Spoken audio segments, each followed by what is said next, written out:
asia wo so free Ghana no tam dynamite ekodi ewu ewo ukrom woni no wan enim nyansa wo jimi nti won se nka wo so ukrom na wote no ka wo kokum nipa enne hwede wanim aye panyimu waye se jimifo na se woni atade ade ko program kra mi sha atade hye wa wo de na ma yi ase asa wo twitwa chese me dwen ho am nti yare fo pa eti Hopeson Adorye asem no akodru headquarters se asem ekodru Ghana Jollof anumu a abusia asem no akodru headquarters baby awos asem ni duru a na eduru no Ghana Jollof adna no betumo Hopeson wo nyina yego baby asem na kodru ndie hit ne free hoban ano wa chef awon go pay fire proof go hit no eje die tire ano dele Ghana Jollof abe clash with Hopeson Adorye e fan sem mu aje say obe ka che Samira Bawumia no oh Ghana Jollof ape match the put for boot betina sama na me man chire mu no akire wa adwen ama me e wo comment section I Penyah block media mesra say ni di mo obe like video no ada ma subscribe button na be click the notification icon no latest update na be chire wa adwen da ma me e wo comment section best so baso no wa share for so anya bi ahwe entenye ni made a e trend ye Hopeson Adorye ene Samira Bawumia the beef friend as e person e start e ban Samira Bawumia e mo Hopeson Adorye din da but on several occasions Hopeson Adorye akeka na adwen akire Bawumia amebi akosi Bawumia eyere so Samira ebi akosi no so e ma se na oba no ne bu afupa fa Hopeson hota e de Hopeson wanya Hopeson ho tiribuka e de nyina ekohie mu okantanka ne 40th day celebration after his death no na ka Hopeson e kopɛ Samira nsamakia e ma Samira e ma no showdown ene na de chen Hopeson e de agufo betena TV so ai ana sai Samira oya arrogant ade a wonye politician na ni kunu kra na wadi na tem no ni kunu kwa chia no ene vibe and I was like and say when I hope say keke so you expect me to dine with you to smile with you as if nothing happened despite the numerous insults masa menya boa fine nice because Bawumia no oya candidate opa konwandi etudi na tem a ona ka say on reply or be forget it because or a politician na udi mahama time or feel or a politician e go for udi na time or a politician or act because opa community ana onu na chikura no e wo so abo kwan ma obi o odu na chi the vice say you free so a yem fa no ho tan enko 20 an vice e say Bawumia feel a normal but na iri be feel because ko election na iri 80 any ballot paper bia so is a Bawumia can and say Hopeson can say Anna Samira Bawumia when politician or the way the first lady there now the first lady to about Ghana. You too do we vote on top of first lady? Do we cast ballot on the heads of first ladies? As Samira na Hopeson keke. Enti ni kunu pa kunya di ntino. O ma won keka won kwase asem nche nda bia de ope. Sese enti just because opa akonya di ntino enkwase ade bia wonye din na keka kire no aso na mo ganke e ma te send this phone bi go TikTok o mo jimi kasa se mmoa o de tie bi na chese Samira Bawumia me alai e de na ha no wakwa yi ase o sabi yesi otamfo kura wo eya wonu obi wasam na sabi wunya yie ana wo hia na yi ase a ho no e wo so otimi to bibia bu eyase to wotwema nso a de akọ eyase akotwema nso Samira wotwema nso a de akọ eyase wo chese wo firi ayi mali na ka be firi Ghana nkenye wo be firi Ghana enye wo de team sika wife association o team sika wife association yes we move Mrs. Original Mrs. na wo ho wona waje awale aboso hwe abusia somomu mama we ka ho na Ghana fo anto aba ma okun ahoma so bebrebe ani dwe bebrebe sorry me hu twi ni kura kayi ti na ya nto aba ama okun no gewe wa jimisi na abo bi o wonwuram sa oba o ka say awie na no wo ko wa jimisi na abo bi o danwuram just me say the edit for the BSC Jimmy or TikTok on with them who want any go fa na adwibe na do botiri mu say wo ge a wo kasa yi say wo ana wo yon bema oba be say na bema ko tira TV so aka kire wo kunu say me wo kunu di agora me expose no e mema ne yira da nyina wo nka be wo de bema ko nka wo de be chane da mu bi ase mo Jimmy as a politics amama da ne nkwase afo mu ntime nwini straight mu ntime nwini say nipa Jimmy ne doso Just me ho amenti ase. Say I wo na wo asoba ana obi titi usure bi edi wu nu kuna tem anka wo be ya wo de. Anka woni ba gise ba ko nu be hia no kwa chia ne da. Ade ana just mo be sanka Samira Bawumia no de ko hu hopes na ko hia no wo bodam. Masa. Se obi agimi na se wa fe ne se won pe wasem a manipa no se wo so won pe na se enye nya atwom hypocrisy na eku Ghana obi pe wasem masa bani was a crache won masa meso me pe wasem enye hwehwe anu enye kram ya hobrase bidwa mi bidwa straight ana mo de tagging about ana Samira Bawumia na wodi we ne pe first ready ana wo ya arrogant nonsense o ye wutiri so gant no ye mu de mu nya agimi no TikTok no mu nya agimi no mu we mungu hana ne moa mu de mungu TikTok no mo ena ne moa da we afa san se we na Hopeson Adorye kan no eno na asem akwa akodu Ghana Jollof adim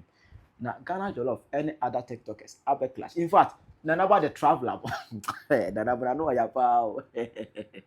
omu abe reply Hopeson Adorye Haja Samira nkwasiafo tia na wonti o na agimifo tene ne nsa wonhunu Dr. Kwame Nkrumah ne yire wonfiri Ghana baabia wonka Ghana kasa bia nanso so Ghana fo ditum se obebu amamu pa enu ti ye yida kro de si wose ne birthday ye de kai kro nyina ne wiase nyina ema ne holiday e wo Ghana se bi na Dr. Alhaji Mahmoud Bawumia ye de ne beba be ye nkai dum ama Ghana emfa woni baabia ne yire firi na ne yire na wo kase wonfiri Ghana no wo so akoto dynamite wo Ghana kro bi so na wo free Ghana no wotimi fa dynamite se wo koto e de akum nipa kwasea wo so free Ghana no wotam dynamite e kodi awu e wo wukurom woni no wan anim nyansa wo jimi nti wo se nka wo so wukurom na wote no ka wo kokum nipa enne hwede wanim aye panyimu wa ye se jimifo na se woni atade adiko program kra mi hu sha atade hye wa wo de nam ayi ase ase wo twitwa chese me dwen ho amenta yare fo pa wotimi hye we wa wo hu hia ehia wo ankasa komo te wahia wo yire wankodi ne hu a wunya atade so no wase no wanya aduane adu ho basa de bia watade yellow ba kope ene so sa hwede wanim aye papa panyi jimifo wanim nyina ada ne jimi na wusi wo kasa na obi ahu se koteketo na eba no jimifo wo kwoti so nti wadwini sha Usi fancy comedy didi wate. Fancy comedy wadi watem da be ye me akosu Jollof. Ena de bia mi di watem usuro mi nti utimi mo mi din biem. On ka me di watem na wo mi di wa mo me di watem akwase ate se wo. Jimifo wo se wanim wo yire twa ho nkokɔ wasrama ne twa ho ayi nkokɔ jamafo awo step daughter na oda ha no wo ne be ma foforo na wo ye de ho asem beba akora no bastard ne dasho. What's that papa we? Disrespect of nkofo yerem too much on your side. Efo disrespect a bu nkofo yerem enim tia e wo side too much. Uja wo yere to no wabe dese nkofo wabe gu nkofo yerem enim ase. Ada na wo yesa encha e force. Wo Samira Bawumia akoto no. Wo cha wo kra wo gira wo kra bo nothing shows say no ready so obe chia sister no. Obe chia woman on se gu ho. Ena wo ne kasa nice we bisa say how are you? Oje wo so one wo kasa na wo wie no abetena media no so na wo desi woman say aden encha force. Besides wo you be yere. Osa so kra ye Muslim for how many times no mo church ankofo.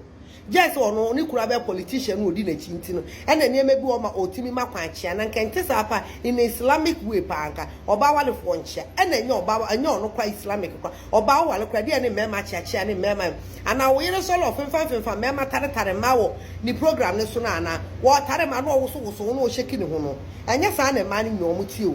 enya o baby ana ne life tesa wo yere no and to put that in your head say enya o baby ana tesa and beside Samira Bawumia you obi a what dey say ne pa na obi a what aka na wonsem di na time there. What do you expect her to do?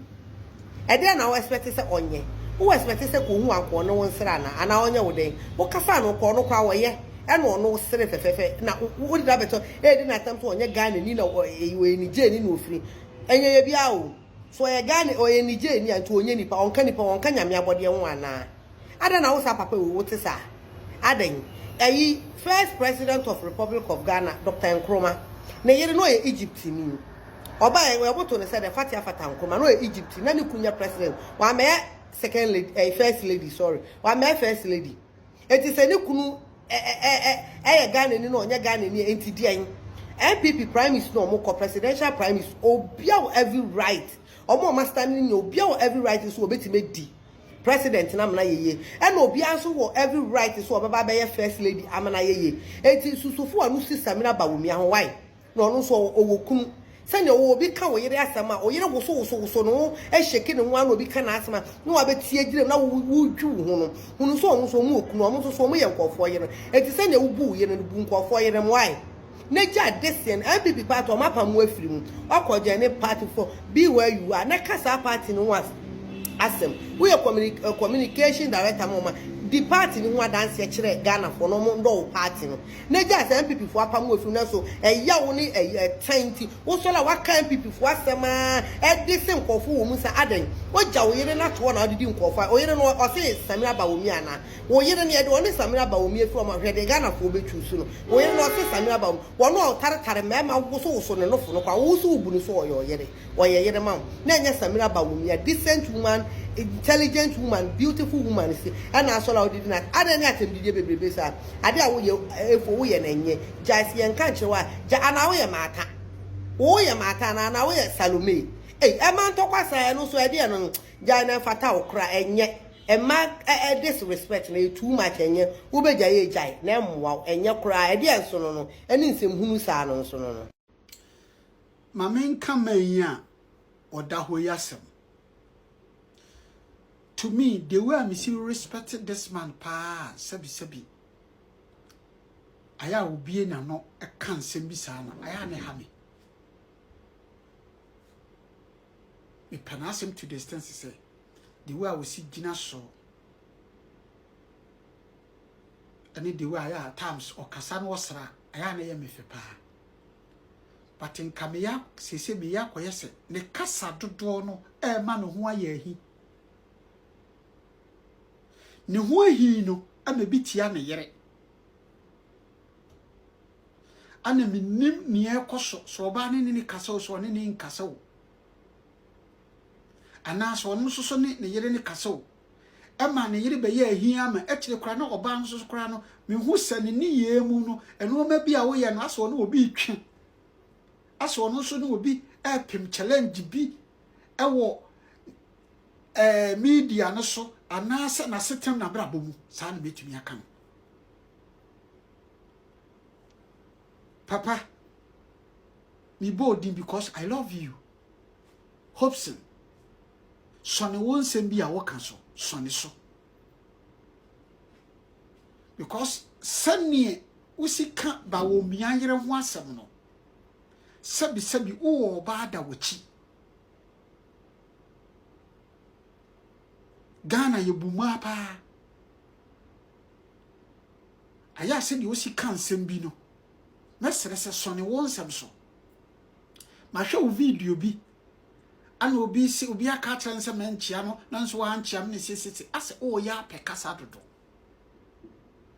na obi o pekasa bia no ohu eye ahi hu ye nipa ahi o man no ebi mu kra no ohu ye bi so ahi na pasa e ka wo yere na nsem mi be kasa to yirefo I hope so nya video ni bi hwe to be hu so atete no ma bi so kakra eye na enye kra Hopeson oti se nchene wo de but wan hwe ya o yira wo da o hia ma hwe bi o enipa do anim ebe ye fom atietia wo so your credibility no eye se o protect your credibility na emom emfa nwo atopere wo nsem abiye nane no mesrawo sone no ma bi so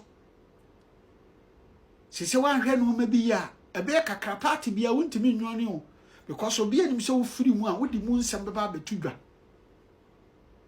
na animonyam anyame dia ma wo no eno nso so no wa hwere ene susu di wo hudi susu di wo hudi aya susu di wo hudi na Hopeson krobi wa krobi to aso sabi wi asen so anko obi afo mu abeka so nko na ayekuafo be kuafo so doso dimesre me nipa mfa wo ho ahi ma bi nsa wo yere me nua ba gifty mesrawo o hyedem a oni wukunu kasa won tete no ma bi so no won so ne kasa so ne basa wo so yo ba ni bi attacks ni bi so be ba so medase na se Samira Bawumia de odi ache ah na we asem ko shia Ghana Jollof a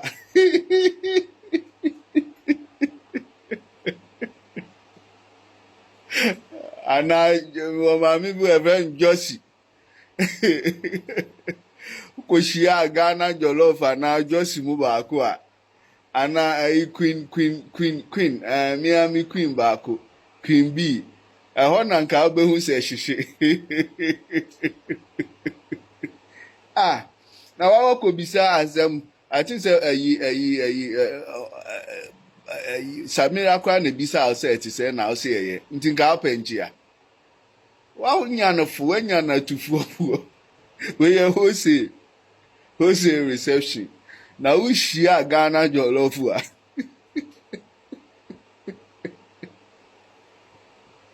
kawo bo se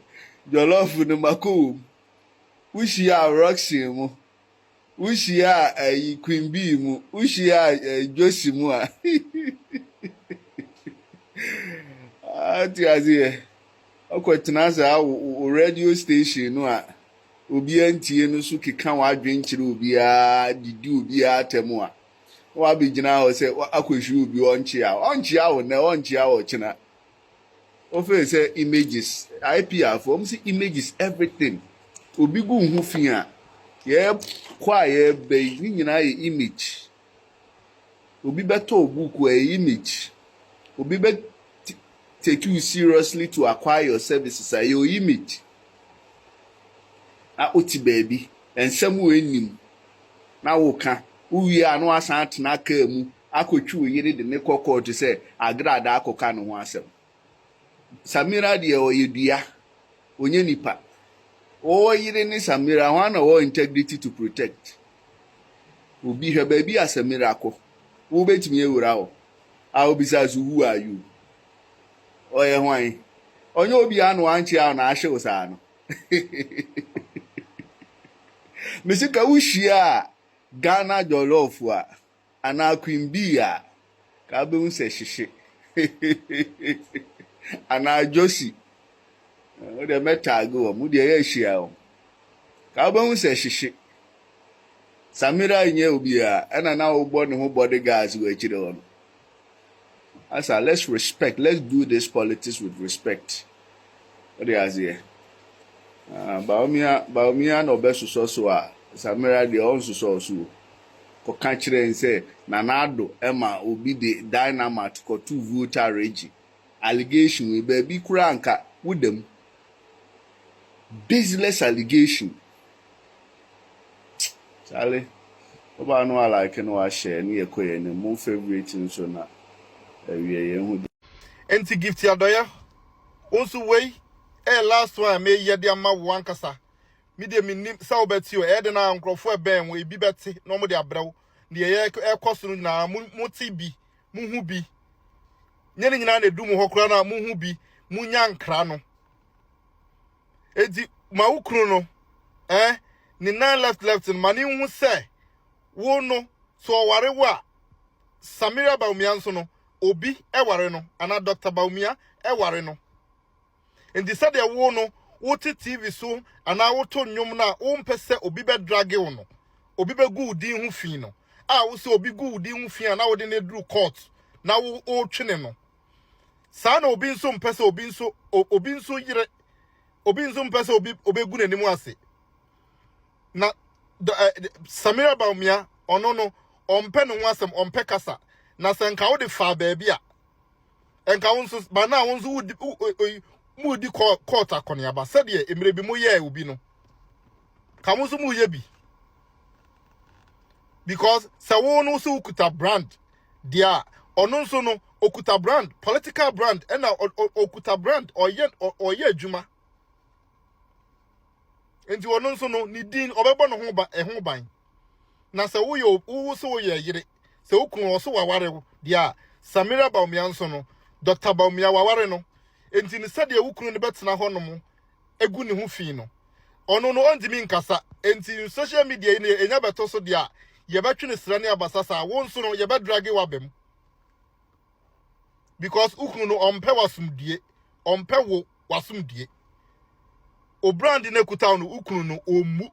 enne na me ka kire wo e me ye sure say enkrofo bebiri aka kire wo ukunu no omu opese wo ba from say bam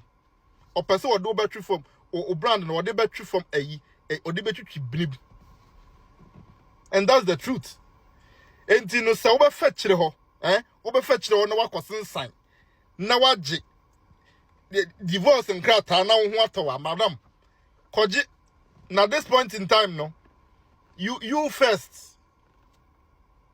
dwe wo first na ukru no minim de ode brew abeka wabrabo ho sa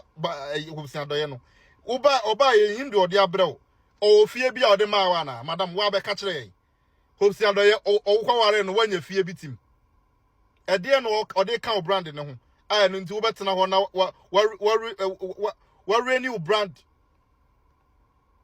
wona azu kuta brand o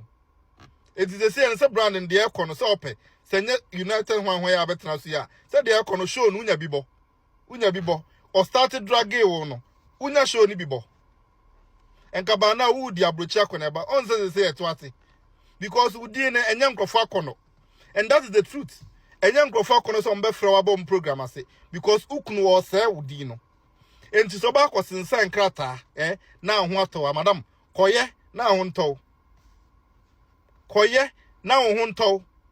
na Hopeson Adorye he is not helping you, he is not going to help you, and that is the fact, you know it. And you na mbeka akire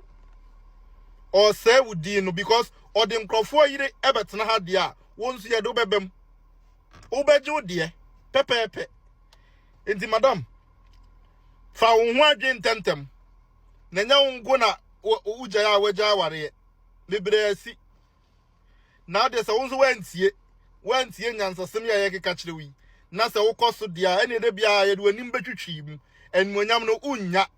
unya se de wo to fom mere bia wo sa pagya ye na ukunu no wo sa do aba fom no se wanko pe divorce dia ene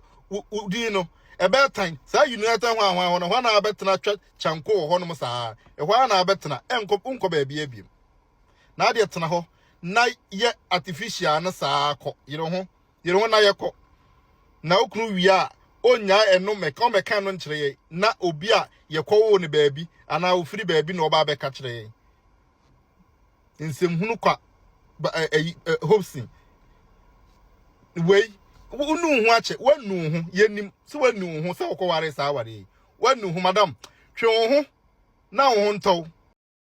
Chere wa adwe ma me e wo comment section. Hi Penyah Block Media.